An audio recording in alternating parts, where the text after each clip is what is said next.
Hey everyone, welcome to our newest video on Miss Trigger.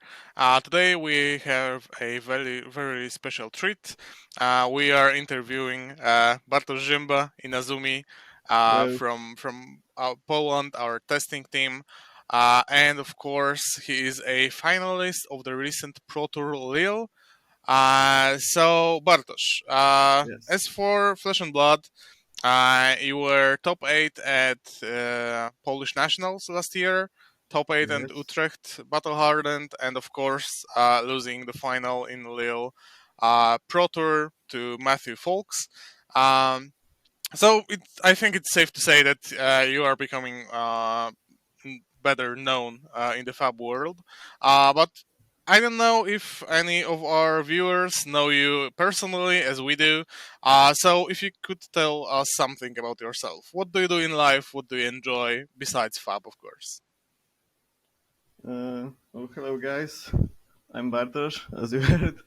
Uh, I'm studying right now, uh, economics. So Okay. that's what I'm doing in life right now, studying and playing Flesh and Blood. So you like money. Well, not that I chase it, but it helps buying new Sure. shinies for the deck. So yeah, Oh yeah, that's true. money is good. Uh, Now with the prizes, I am hopefully able to buy some new cold foils to pimp out my decks. So that's fun. And yeah, Will you I'm buy cold foils or gold foils though? Because I saw you have a gold foil. What do you have? Spellbound Creepers from the Oh, okay. Lille. Yeah, I like the idea of gold foils, but I just prefer the feeling of the cold foils. Like Okay. they are the new invention that the Fab came out with, LSS, James White. So that was always the most beautiful thing that happened to the card games, like the new fresh foiling, and I saw the other card games like Magic the Gathering trying to imitate that. Mhm. So yeah, that's my role. I hope to have all stuff in cold foil when I'm able to. Okay. All right. Of course, we know that now you play Flesh and Blood mostly, but you've played different TCGs in your life, right? Yes, I started with Pokemon TCG when Mm-hmm. I was really young. My older brother was playing Pokemon, Mm-hmm. and after he stopped, I had many leftover commons and uncommons, so I was building decks with them, playing with him. Uh, so yeah, I started really early, but it wasn't anything serious. My journey with tournaments started playing Keyforge a few years back. I managed to top 8 both of the tournaments that happened in Krakow Mm-hmm. before COVID. But then I started to play Magic the Gathering and Pokemon TCG. Uh, Went to two big tournaments before COVID for the Pokemon TCG. Uh, and yeah, after the COVID, I was looking for the new card game because Magic was becoming much less enjoyable for me. And yeah, the Fab came in, and it's the best card game I ever played in my life, and I hope to still be able to play it in the years to come. Yeah. I think we all hope that, and it looks like we will be able to play that at least for the foreseeable future. Uh, all right. So as we are in Flesh and Blood and the best game you've played, what do you enjoy in Fab? Do you have any favorite mechanics, decks, heroes? Because of course we know that as a tournament player, you play the deck that you think is the best to play on that field. But maybe you have some pet decks or favorite heroes that you would like to explore. Uh, I always wanted to play Wizard, uh, as the Wizards are cool. But I ended up on the rune blades, and they were like You do some uh, magic the damage, so it's closest thing close enough. to Yeah. the wizard at the time. I started playing when the monarch came out. Hmm. Went to Sealed, played a few games with Levia, as I thought that she would be cool. But yeah, everyone has to She start looks somewhere. cool. Then I went down the shadow path, playing Chain, Hmm. and yeah, he was both Runeblade and the Shadow, so almost like a Levia, but kinda better. I still didn't play the game well, but managed to take down some armories. Then we went for the road to nationals, and yeah, Okay. other things. Uh, do you have a favorite mechanic in Flesh and Blood? Because it's Ah, a yeah. pretty complex game. For me, the most enjoyable one was the blood depth. Okay. I mean, abusing the you have more cards than your opponent, but you have to pay with life. In the case of Chain, it was kind of too much output from the for the so low cost of Hmm. losing life, and still having Husk with the really big half swing and being able to block all the on hits that were coming your way. But yeah, my most enjoyable games in Flesh and Blood were the ones that I played as a chain against the fatigue decks, then Bravo and Control Katsu, because I was like, you had the puzzle that you had to solve with different Okay. pieces coming together at different times every game. So that was really fun. Uh, I have a funny story with Chain. On to the last, I think it was Road to Nationals when the Star War was still legal. I forgot my deck from the table and took the deck from my friend who picked out Belitles and Minnowisms because he wanted to play in a tournament with Commoner Briar. Hmm. So I just took 6 random cards from my friends to match up the deck to the full 80 and managed to top 8 with that. And the most unexpected thing for all of us was that I was able to take down the old him playing Chain. Uh, had to make some janky lines because my opponent knew that if I summon Ursur, he wouldn't be able to block it out. But yeah, I Hmm. managed, so that was really fun. The last game with Chain before he got banned.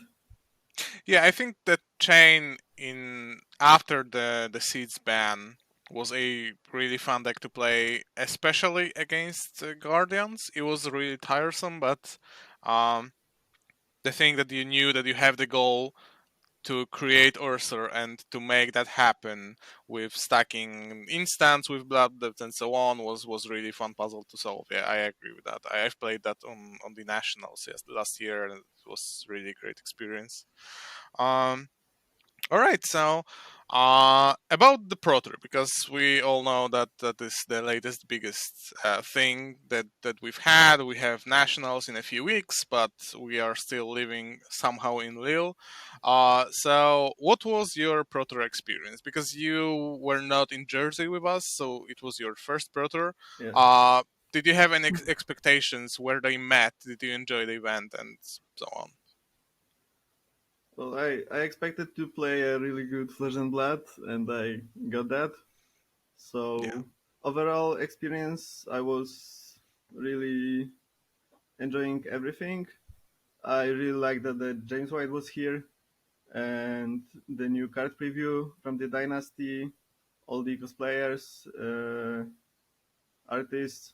I didn't manage to grab any signatures, but yeah, next time, hopefully. Hmm. And the amount of people that came from all around the world to play Fab, yeah, it was really cool. Yeah, I think that there are.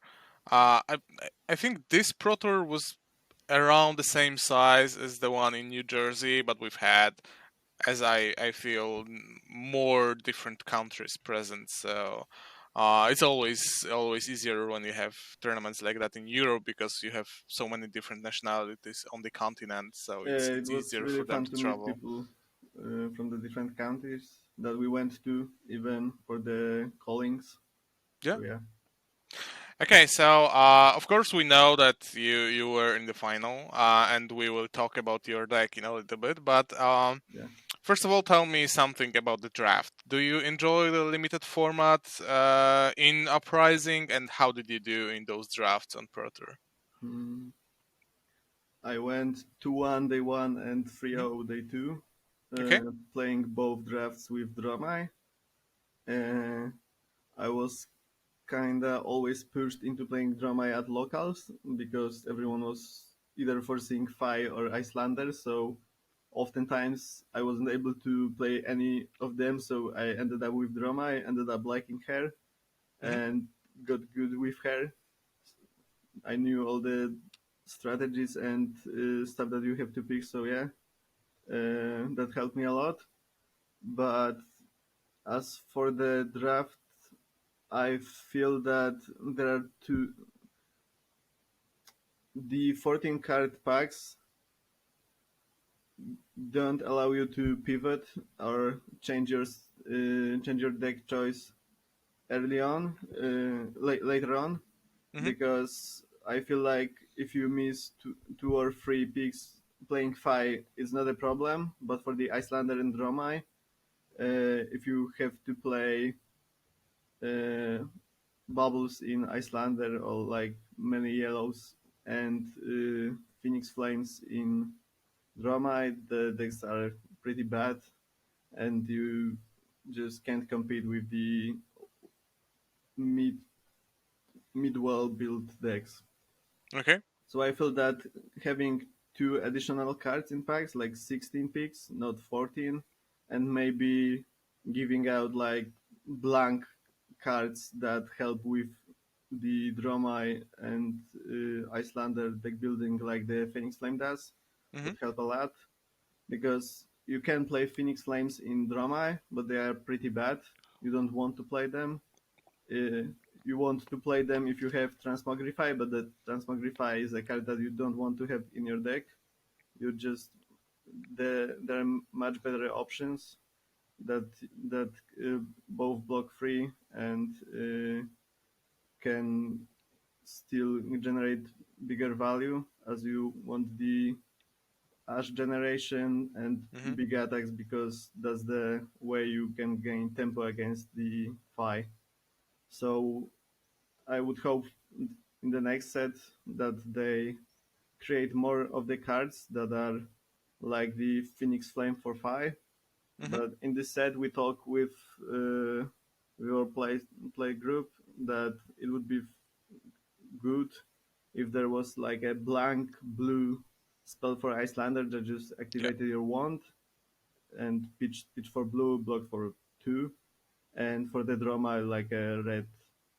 I think instant would be too much, but action that creates you an ash or something, Hmm. like have a give players the room to pivot, and that they still have a card that is playable in their deck, and they that's not the best card you can have, but it's still good slash okayish, and you don't fall off if you draw the Phoenix Flames in Dromai or you have only yellows in Icelander or even bubbles.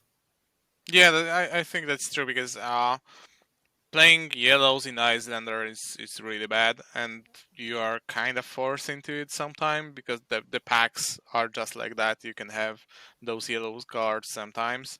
I was actually forced to pivot to Icelander in the second day draft, in like fourth or fifth pick, and it was really tough. So yeah, I agree on that. I really hope that they explore the idea because I think that Phoenix Flame and Mitre Yeah, is a really good idea, and it works, and I think it suits its role in the draft, but it's not enough yet. Yeah. yeah, So it's not enough, but yeah, both Quell and Mitre are yes. the big step up from the previous drafts. Mhm. I feel like they help a lot with with the deck building, the the mitre is not the best equipment, but you still have it always, and it has many good interactions. Like for drama, you can generate ashes in your opponent's turn. Hmm. You have always the option to get them at the start. Uh, Without that, it would be much harder to play her. And also the additional like arcane barrier against Icelander. Sometimes you can just pitch to that against the uh, attack reaction from the fire. Yeah, it's the great concept. I hope that they explore it further. But I think the easiest thing to boost up this draft would be to uh, uh, just put an additional common in each of the packs so that we have 15 cards to choose from. It would make a great change, but yeah, you can do that. And Hmm. also, I don't like the idea of three random cards that can either be ice, draconic, or generic. You can't because of the such a big randomness. You can't just figure out what your opponents are picking. But also, sometimes you just get the cards that are unplayable, or you have only ices in your pod. You don't have any ices in your pod. Like I would hope that it will be uniform for the next sets. Like you have always two generics, and the third card is either draconic or ice or something like Okay. that. And yeah, more generics in general, because if there are more generics to choose from, there is much more options to pivot later. Because oftentimes in the uprising draft, you have to I am able to get like one or two generics, and then I just have to pick the class cards, because then I'm left like with yellow trade-ins, yellow, I don't know, a sigil of protection. I don't want Yeah. those cards in either of my decks, so I hope for that. Maybe I don't know if it's the thing to make, but like generally to have less yellows in packs, so that the red cards and blue cards are mm, more prevalent in the draft, so you Hmm. can pick more of them. It would at least for the drafts with the like draconic and uh, Icelander, because for Icelander you need almost only blues, and for the draconics, for the drama, you need to get reds to create ashes. So yeah, Yeah, I think having more cards, like I think Blaze Headlong is the card that is only in red. yeah. All the draconics It's a are draconic yeah. attack. Yeah.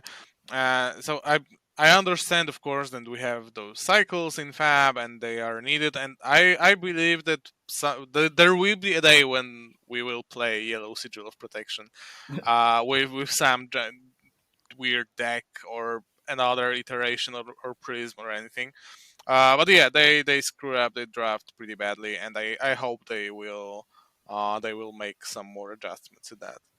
All right, so about the CC part of your Pro Tour, you've played, of course, Briar, and we know that we've had four Briars in the top four of the Pro Tour. Uh, was it something that you've expected? Because I obviously know what was our thinking in testing, but to our viewers, do you think that Briar was the best choice? And if you would pick the deck again, would it be Briar, or would you change anything now that you know how the field was looking at Lille? Uh, I wouldn't change anything. I expected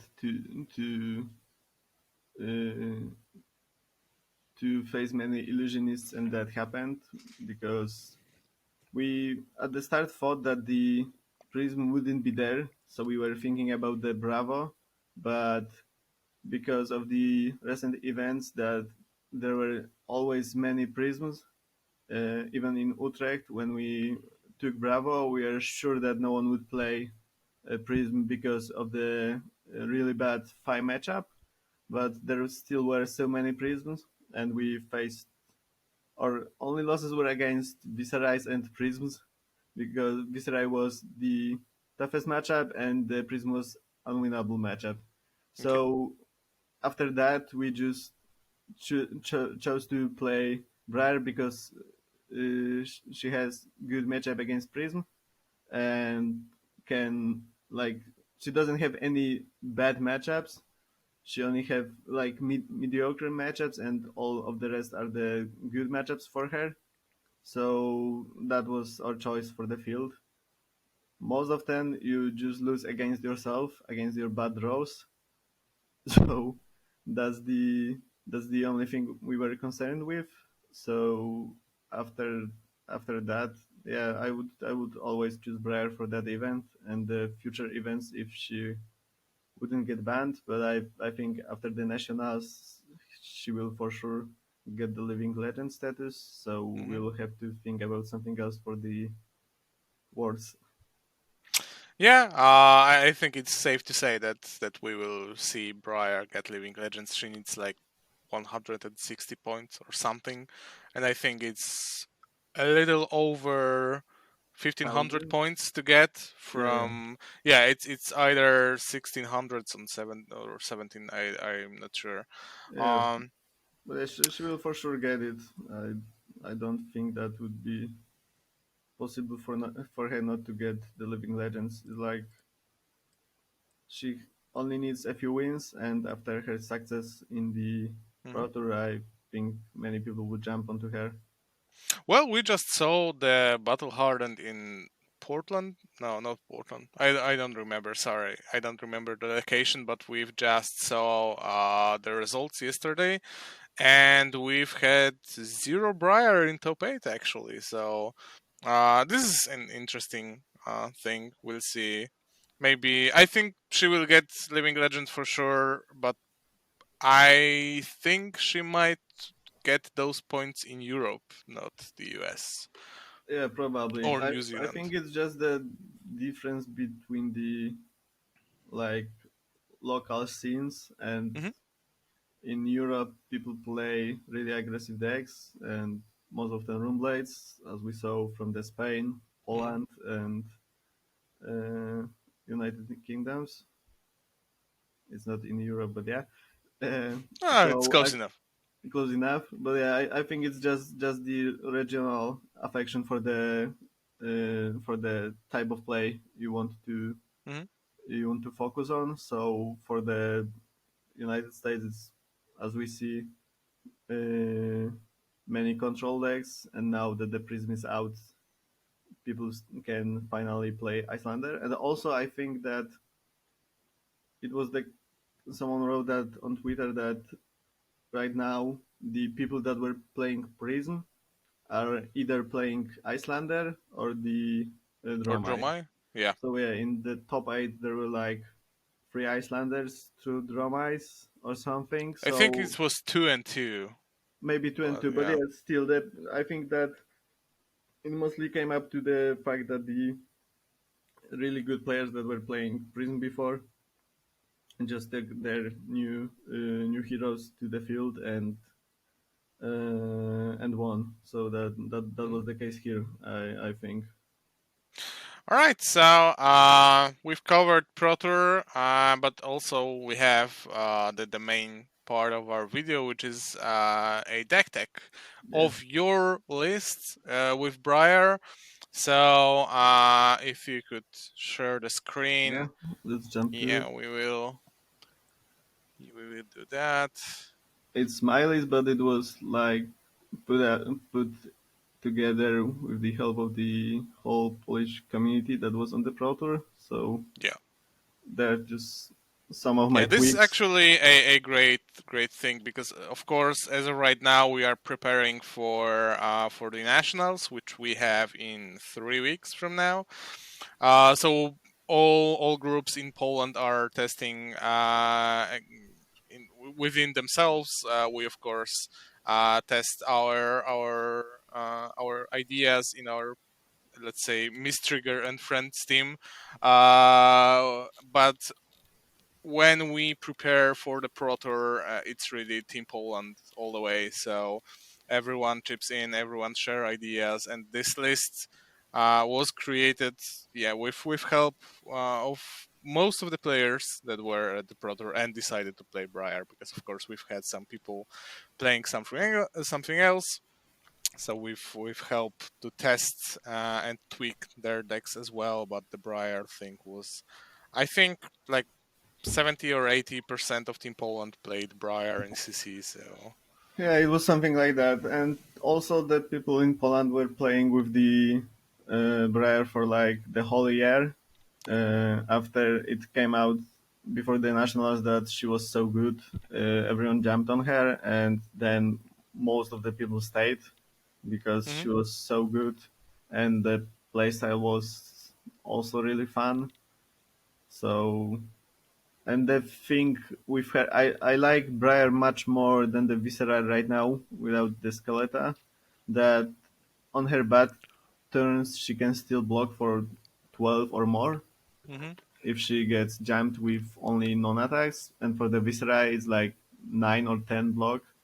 So the turns that you get unlucky with the draws are still manageable, and you can still do something like, I mean, do something block with the whole hand, but at least you can block efficiently.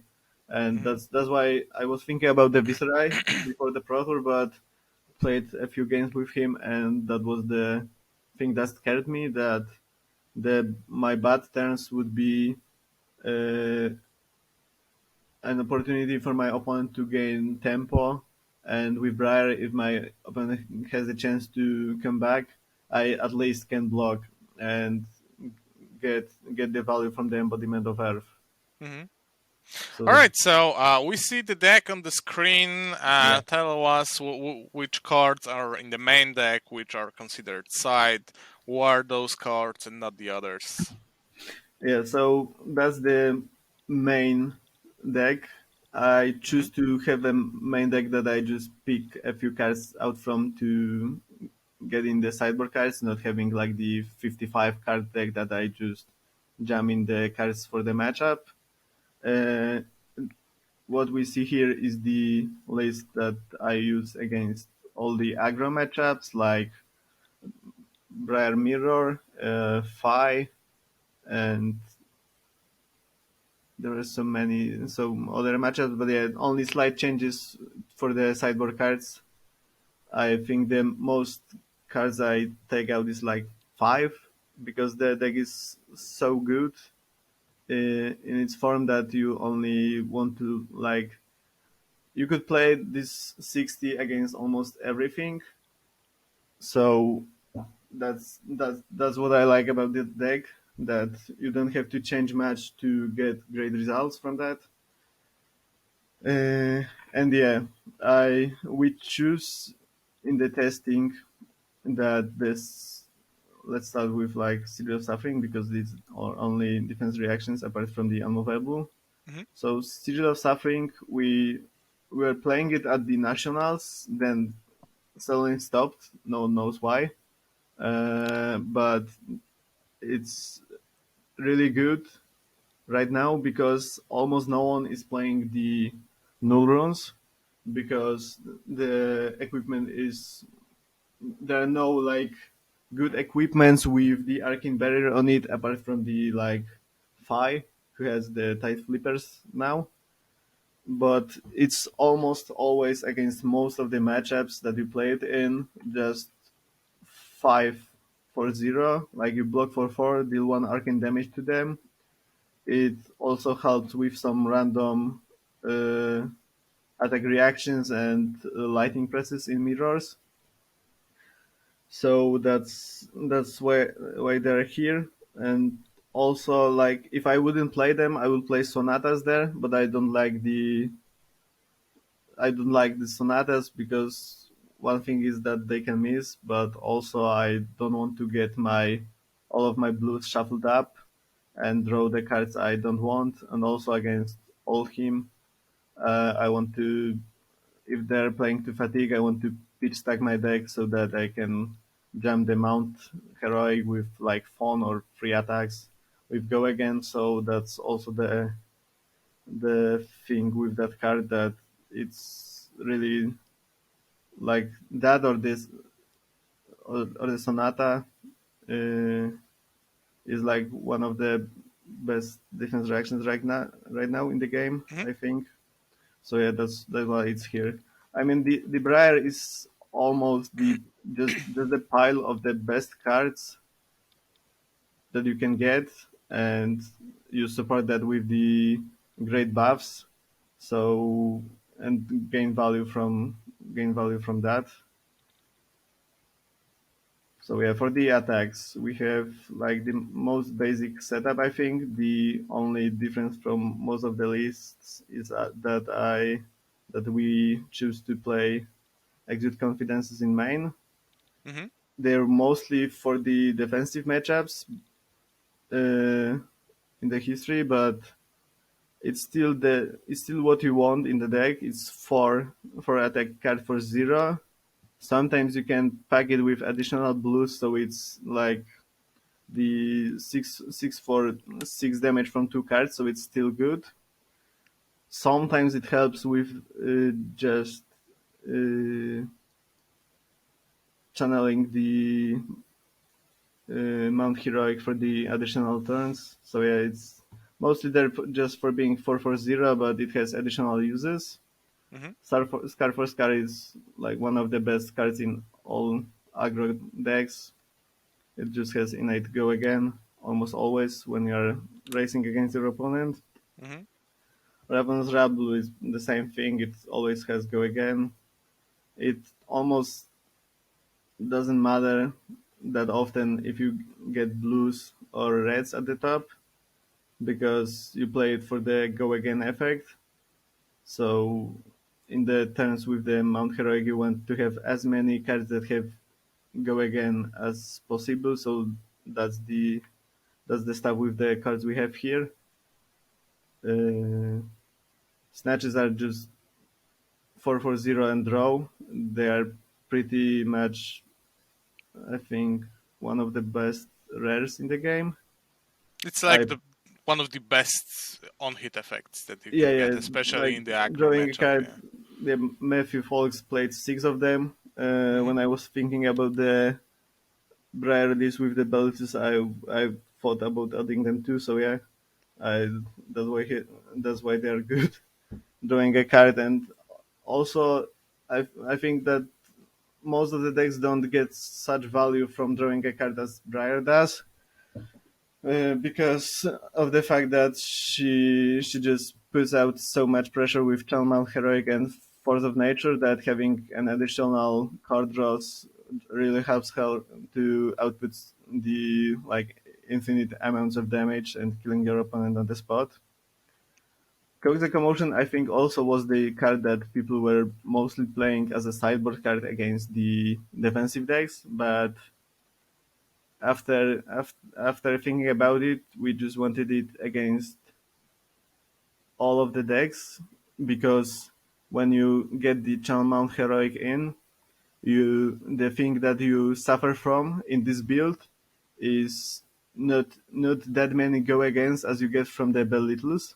Hmm. So having Coax the Commotion always in helps you because of the quicken tokens, and also drawing a card for both of players is like you gain 7 damage from your card and he gains like 3 block. So we are still ahead while Channel Mount Heroic is in the play.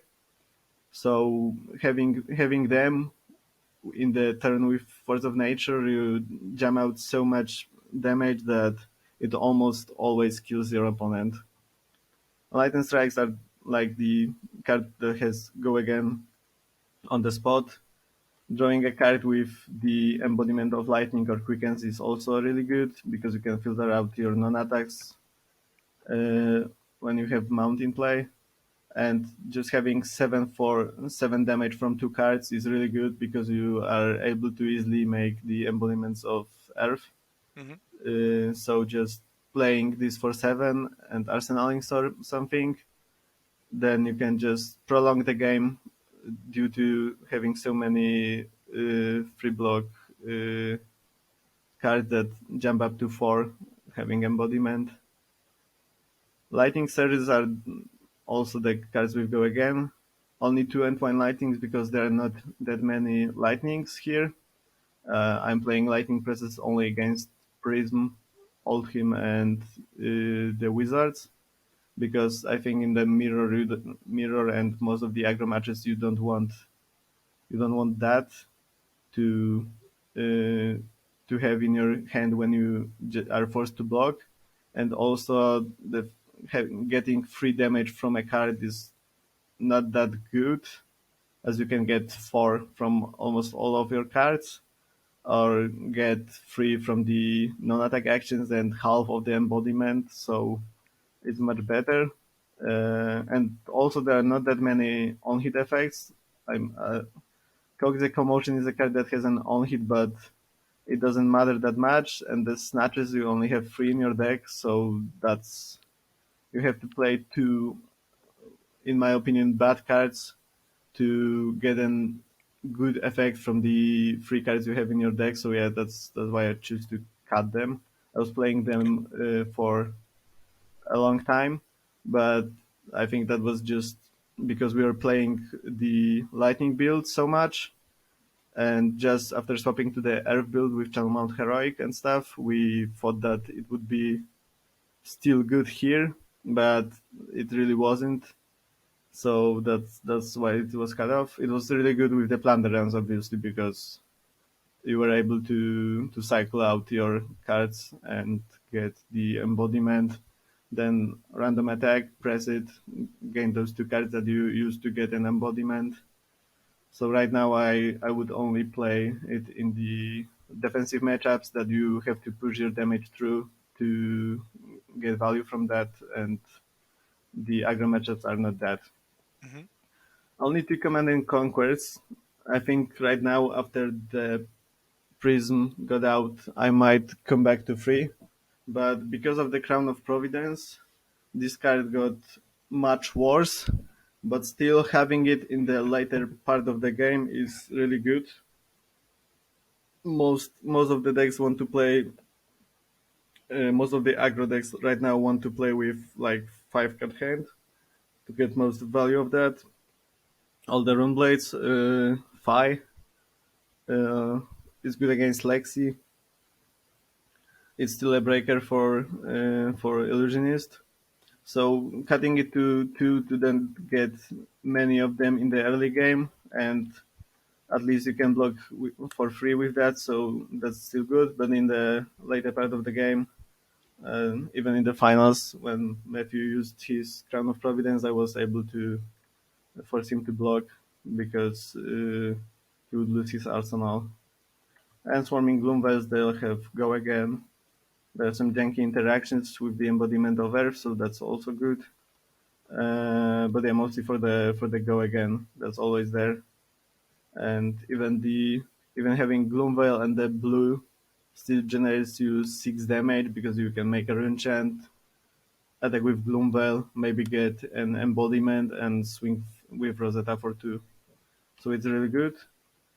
2 atom statues, mostly because they block for free, and there's and you need many blue elves, and there are not that many good blue elves that you can play. So So how many blue earths do you have in your main deck? in my main, I have 3, 6, 9. I have 11 blue elves and additional reds in the form of the red Earthworm Surge. Hmm. In the cyborg, I have an additional blue for the grindy matchup and that I need to pitch for the frostbites, and also the evergreens that are both breakers, earth card, and the something that you can try to win a fatigue against Hmm. the old him. So yeah, only I think it's 11. Yeah, only 11 earths. You don't need that many. You can always just put the Channel Mount Heroic into your arsenal and wait with it. for the Earth to come, so that's not that bad. And still, in the later part of the game, mostly you don't have time to play the Channel Mount Heroic, so having many more Earths would just uh, reduce the power of your deck, and you don't want that, as you want to draw only good cards in the finish, Hmm. having like getting buffs and good attacks. So that's why I only play 11 Earths, and they are all like usable. I was playing Amulet of Earth earlier. It was really good against the Oldhim. I would probably come back to them for the nationals. But yeah, only 11 hours. I don't know how many. I think Matthew in his build played similar amount, maybe one or two more. He had many more blue earth attacks. He had like I think three autumn stars and two burgeonings. Uh, it's a good idea for his deck as he's playing sonatas, so that's the thing that probably was a good idea. But for the little build here, we don't want the blue attacks. We just want to have the most power written on the card as possible and go on with that. Yeah, his deck has a very different philosophies from this list. So I saw that he already made a deck tech with Fable Academy, I believe, Yeah, a yeah. really good video. So I encourage everyone to compare those because these are very different lists, even though this is the same hero and the hero itself dominated the meta on the Pro Tour, but with very different ideas. I like that he built his deck around the fact that no one is playing Arcane Barrier, so he Hmm. was really able to get the value out from the Spellbound Creepers. Spellbound Creepers being one of the best equipment there is. So I really like the list. I wouldn't put that many free attacks for free for zero there, as I think that just reduces the power level of the deck. Hmm. But yeah, the list was really well built. I like the ideas there. Hmm.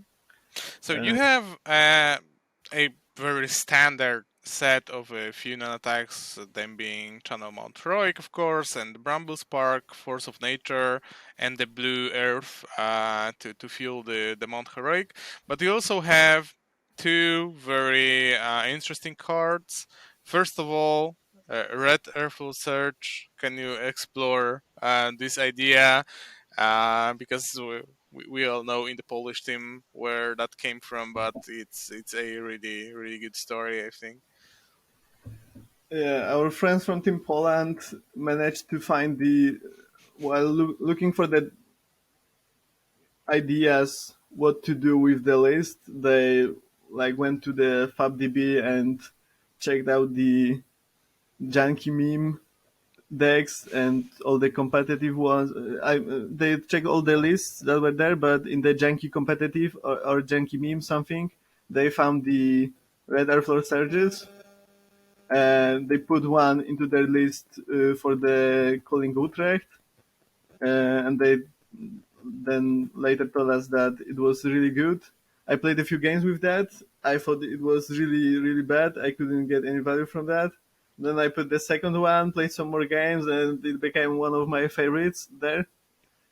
As I was always looking for the card that was Earth and was playable because I wanted to have the maximum possible chance to fuse the Bramble Sparks, Hmm. as they're 4/0, like one your best non-attack after the Channel Mount Heroic in terms of the output. So that helped to fill that in. It also costs two, so playing it an attack with Go again, you still have one mana left over for Rosetta, and also sometimes it helps to channel your Mount Heroic for the second turn and it's not that impossible. It happened for me, not during the Pro Tour, but during the testing a few times. So yeah, all around pretty good card. Although at first it felt really janky, but there are not that many good non-attack actions as you can see.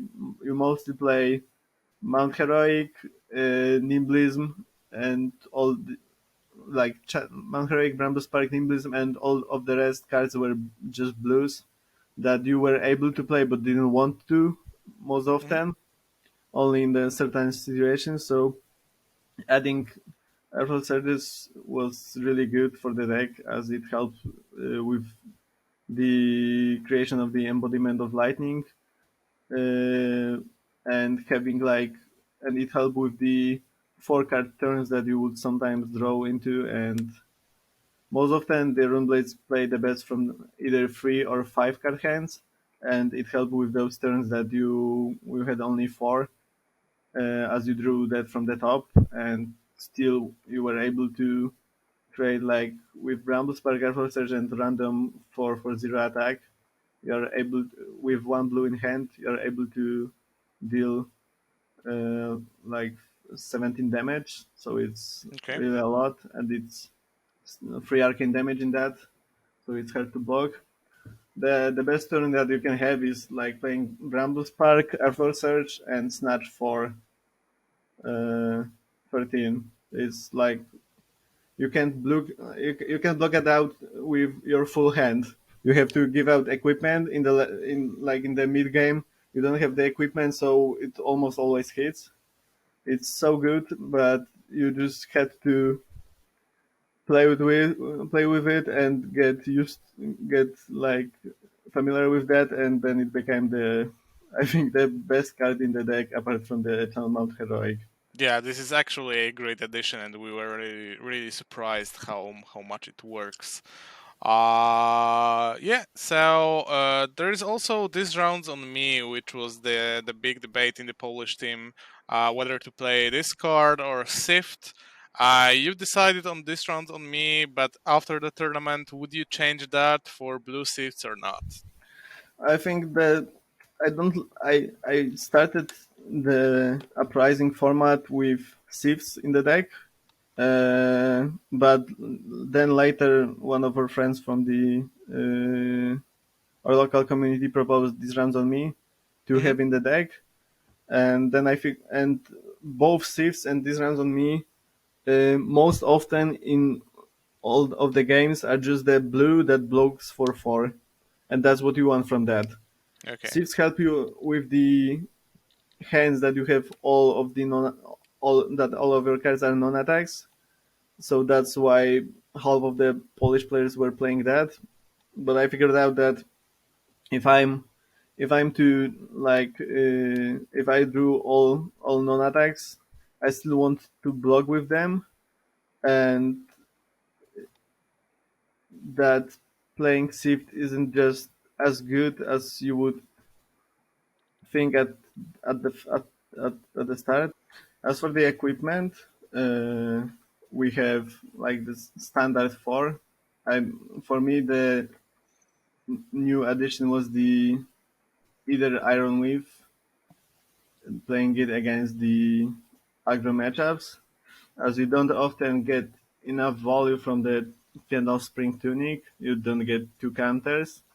It allows you to block whenever you need, and also having 2 resources in the deck is much better. That's also why I am so happy to play with these runs on me, as it costs 1 mana. So after playing non-attack and the attack, just cracking the Iron Leaf, you can play these runs on me for 1 mana, draw a card. If you get an attack, you have an embodiment, so you can attack with go again, still have 1 mana left over for Rosetta. So I think Okay. that's the big thing with also playing these runs on me in that deck. Gives you 2 mana to play Command and Conquers, 2 mana for the erase phase that you have in sideboard for certain matchups. So all around big upgrade for the aggro matchups. You still want to play Fennel Spring Tunic against the Prism, Old Him, all the grindy ones. as you can get all of the value that you want from the tunic in that matchups. But against the aggro, when the games sometimes end in the fourth or fifth turn, it's much better. In this version, we don't play spellbound keepers because the build doesn't support that. We just want to have 0 mana go again for all of your channel mount heroic turns. Sometimes with Force of Nature, they're really helpful to just roll out with a big like 30 damage turn. So that's our only builds that we play. Uh, Grasps are the standard, and the Crown of Providence is big upgrade from the Arcane Skull Cap, as it really helps the deck with all of those turns that you do only non-attack actions, and also against the old him, he plays Command and Conquers against you, so that it disrupts your Channel Mount Heroic that you put into your arsenal. So that gives you a one-time pass to still have 3 mounts in your deck and be able to kill him with that if he chose to fatigue you. And also against the all of the guardians, when their one of their best things to do was like playing the command and conquer or disable with pummel. You just can ignore that, put the crown in front of them, and get away with only discarding one card, so you're still ahead. They just had to take take so much damage for you to just give them an equipment and lose one card. So Hmm. it's pretty game changing for the deck. Rosetta is the standard, one of the best weapons right now in the game, maybe even the best. Well, And we will lose that to Living Legend soon. yeah, So yeah. Soon we'll be soon we will have to play with Reaping Blade, so that's not good. yeah. As for the sideboard, I chose to play 3 new runes, as if facing against a random Icelander or Kano, I don't want to lose. And you don't, as I said at the start, you don't need that many sideboard slots for this deck. It pretty much you you can play the 60 against almost everyone. So that were three free slots that I could use for maybe shifts or something. But yeah, just I don't think that playing both seeds and this runs on me in the deck is good, as they in most of the cases they function the same. You just want the blood pitch that blocks for 4, and this runs on me is still good against the dash and fi. Sometimes you can start with it. You still attack in your first round, so you just take the cards out from your opponent's hand, but they have -1 for their whole turn, so you can get really ahead with that. Final Spring Twin, as I said, for the grindy matchups, the Prism, the Dromai, Olfheim. I don't play it against Icelander, as I figured out that just pitching a card for the Winter's Bites and Coronet Peak would be enough. And you do want the Snapdragons to just put the pressure on while having the Mount Heroic on the board. The additional herbs are 2 yellow evergreens and 1 autumn touch. I put in autumn touch for the matchups that I want to block more, and also for the matchups that uh, I had to pitch more. So the Icelander and Kano Oldhim, and 2 yellow evergreens. We Hmm. are thinking about the red ones, but you are able to play your Channel Mount Heroic with Fyendal's counter and yellow evergreen, so it's much better. And if you get to the fatigue, you still you can grind it out with the evergreens, not that much as with the red with the yellow ones, not as much as with the red ones, but Still shouldn't get to the fatigue. They will still help, not as much as the red ones, but the fact that in the early and mid game you can use them to pitch effectively for the frostbite and Rosetta, or with the counter from the tunic to play the mount heroic. They were much better, and still having 6 power to break the heralds was really important. Lightning presses, as I said, for the grindy matchups, I was able in one of the rounds of CC against Prism, I was able to break the boots, Phantasmal Footsteps with that, so they also sometimes just uh, can catch your opponent off guard, so that's why they are good. And also against Prism, you want to get rid of their Spectral Shields and pressure on your own hits. Also, they help with the Enchantment Heroic turns, as you can fuse the Endpoint Lightning. It's not make or break, but they are still pretty good. Lead the charges only for the Prism. Now I will just cut them off.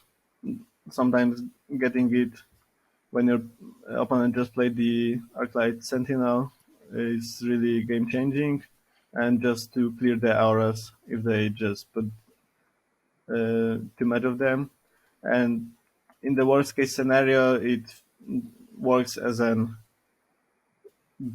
go again for your attack, and you can still just play leader charge, like Entwine Lightning, pitch blue for the Rosetta and Rune Chant, uh, destroy an aura, so it's still good.